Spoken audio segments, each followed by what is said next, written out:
Good evening students, welcome to the channel. So आज हम chapter number 5 introduction to Euclid's geometry कर रहे हैं। तो ये थोड़े से मतलब वो चैप्टर का थोड़ा सा इंट्रोडक्शन एक बार दे देती हूँ आपको। लेकिन उसके पहले मतलब ये पहले डेफिनेशंस है, फ्यू डेफिनेशंस है जो डिफ़ाइन किया हुआ है टेक्स्ट बुक में, जो आईएमओ पॉइंट ऑफ व्यू नहीं है लेकिन आ भी सकता है, तो बेटर देख लो। तो पॉइंट क्या होता है? Point is that which has no part. Line क्या है? It is a breathless length, मतलब चली जाती है। The ends of a line are points. The straight line is a line which lies evenly with the points on itself. मतलब अगर line में draw कर रही हूँ तो यहाँ पे पॉइंट्स होंगे लाइन के ऊपर। A surface is that which has length and breadth only. Edges of a surface are lines, and the plane surface is a surface which lies evenly with the straight lines on itself. ठीक है, मतलब plane surface क्या है? Plane surface वही है जो surface के अंदर स्ट्रेट लाइंस होती है, राइट? अब मेन पार्ट आ रहा है ये चैप्टर का, जो है एक्सियोम्स एंड पोस्टुलेट्स। सो उसके पहले ये समझना बहुत ज़रूरी है कि what is axioms and what is postulates. ठीक है, पूरे टेक्स्ट बुक में सिर्फ यूक्लिड्स ने ही क्यों ये पूरे टेक्स्ट बुक में रादर एक्सियोम्स तो आपको देखने को मिलेगा आगे जाके, लेकिन पोस्टुलेट्स कहीं भी नहीं मिलेगा। तो यूक्लिड्स ने ये क्यों यूज़ किया वर्ड?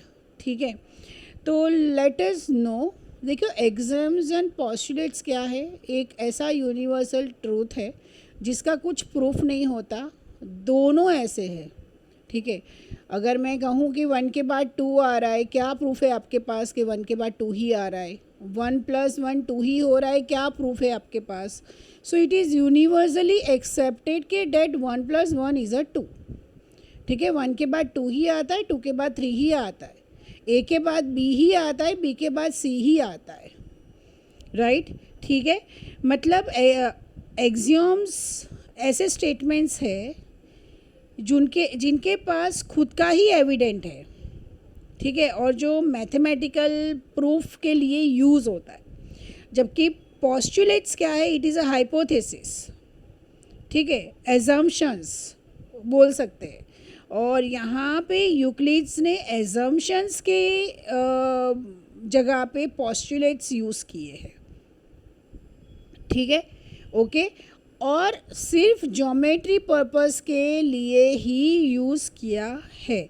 जबकि एक्सियोम्स है ना, वो थ्रू आउट मैथमेटिक्स में यूज़ होता है, और ज़रूरी नहीं है कि ये सिर्फ ज्योमेट्री के ही रिलेटेड हो। ठीक है, मतलब अलजेब्रा में भी कहीं ना कहीं आपको एग्जाम मिल जाएगा 10th स्टैंडर्ड तक, तो ऑब्वियसली कुछ ना कुछ आ जाएगा, राइट? ठीक है, मतलब कि प्रूफ के साथ जो होता है उसको हम क्या बोलते हैं? उसको हम थियोरम बोलते हैं। ठीक है, जो भी आप आता है मैथ्स की टेक्स्ट बुक में, आप देखो चैप्टर नंबर 7 में ट्राइंगल्स, और उसमें थियोरम्स है जहाँ पे प्रूफ है या तो फिर थियोरम का स्टेटमेंट है। ठीक है, okay, so let us start. मतलब इतना ही था। सो एक्सियोम्स एक बार देख लेते हैं क्या है। So things which are equal to the same thing are equal to another. That means if A is equal to B and A is equal to C, तो B is equal to C हुआ। Equals are added to equals, the wholes are equal। मतलब कि A is equal to B है, C is equal to D है, तो A plus C is equal to B plus D मैं कर सकती हूँ, right? If equals are subtracted from equals the remainders are equals. मतलब कि सेम चीज़ है, अगर मैं सब्ट्रैक्ट भी करती हूँ तो रिजल्ट वही होगा, equals. Things which coincide with one another are equal to one another, yes. The whole is greater than a part, yes obviously whole is a greater than a part. मतलब कि अगर 3 1/2 है तो this is a whole part, तो वो obviously ये half से ज़्यादा ही है। या तो फिर मैं 1/2 लेती हूँ तो फिर भी ये होल जो है ये तो है, it is a greater only. ठीक है, things which are double of the same things are equal to one other, yes of course. अगर मैं कोई लेंथ लेती हूँ, ठीक है, सपोज ये ए बी है, ये सी है, ये दोनों इक्वल है, तो ऑब्वियसली ये क्या हुआ? अगर ए बी डबल है ए सी से तो ऑब्वियसली ये डबल ही हुआ, ठीक है, मतलब कि A C equals to B C ही हुआ. And the things which are half of the same things are equal to one another. Yes, ठीक है, ए सी और बी सी अगर हाफ है ए बी के तो मतलब दोनों इक्वल है, राइट. ओके, चलो. सो ये एग्जाम्स हुए जो हम डे टू डे लाइफ में यूज़ करते ही है इसको. तो अब पॉस्टुलेट्स देख लेते हैं. ये जो चैप्टर है ना वो पूरा थियोरेटिकली है. आई थिंक थोड़े बहुत एक दो सम्स है ये ए बी और ए सी वाले, बस वही है, और उसमें भी मतलब कुछ बड़ी बात नहीं है. तो अगर ये चैप्टर अगर 1 मार्कर या 2 मार्कर भी आए ना एग्ज़ाम में या तो आईएमओ में कहीं पे भी, तो इसको छोड़ना नहीं है, इसको कर लेना है एक बार के लिए, राइट. मतलब वो मार्क्स तो आने ही चाहिए. A straight line may be drawn from any one point to any other point. Yes, definitely. अगर मैं ये पॉइंट से ये पॉइंट में लाइन ड्रॉ करती हूँ तो मैं कर सकती हूँ, right.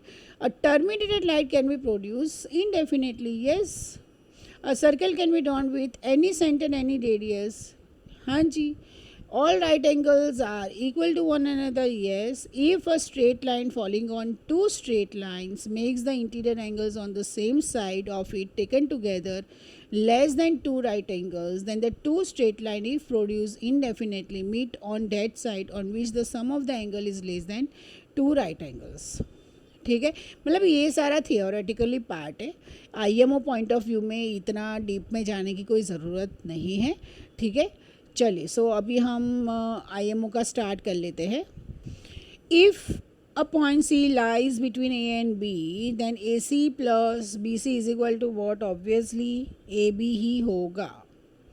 Euclid's postulate 1 is a straight line में बी ड्रॉन फ्रॉम, मतलब आपको 1 2 3 करके सारा याद रखना पड़ेगा. सो ये ए है. A solid has 3 dimensional,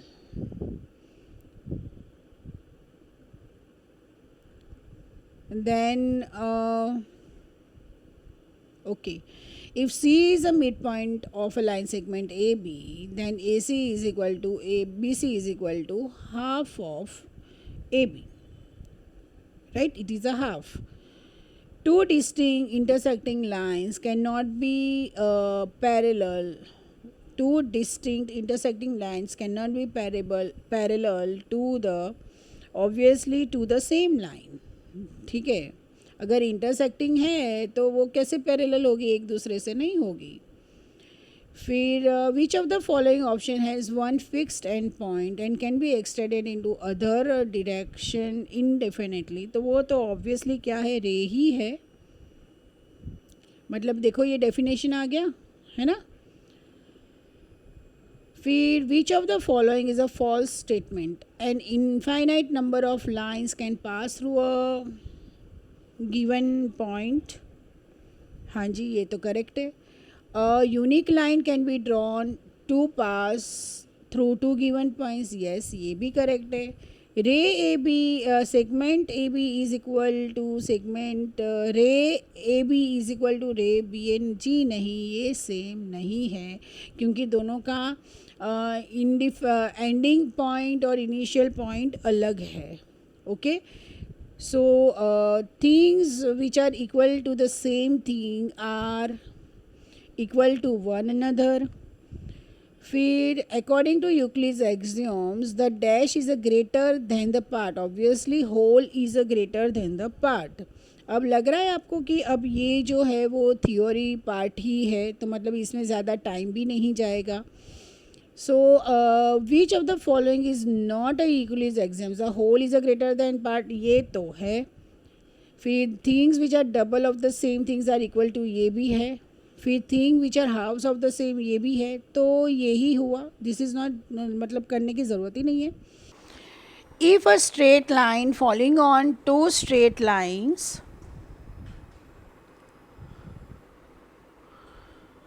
makes the interior angles on the same side of it taken, मतलब ये फिफ्थ postulate है, right, less than two right angles, and the two straight lines if produced indefinitely meet on that side on which the sum of the angle is dash the two right angles, मतलब कि ये तो सीधे सीधा ही है. Less than, find the number of dimensions a line has. 1. Euclid stated that all right angles are equal to one another in the form of, मतलब क्या दिया है, ऑब्वियसली postulate ही दिया है. Two distinct points in a plane determine dash lines, determine the unique lines.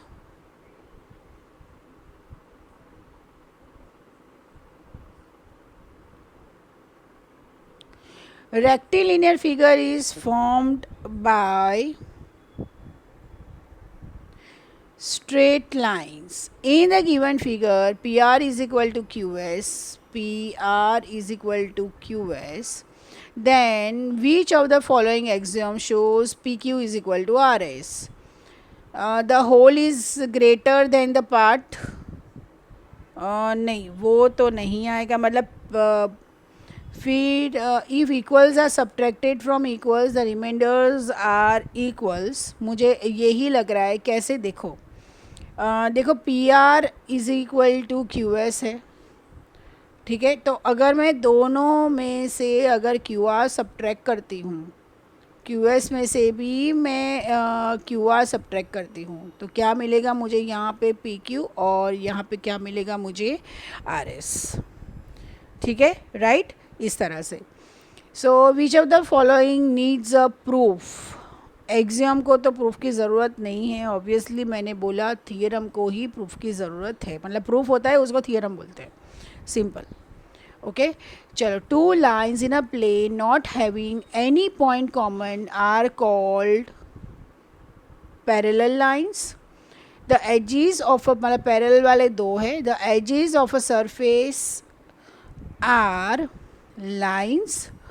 फिर two distinct planes can intersect at infinite points and dash planes can pass through two distinct points infinite. So option A is a correct option. There are infinite points on a line is an Euclidean postulate. False. This is a false. मतलब false वाले दो option है, A और D. Only one plane passes through three collinear points. True. Boundaries of solids are surfaces. True. So it's FTT. So option D is the correct option.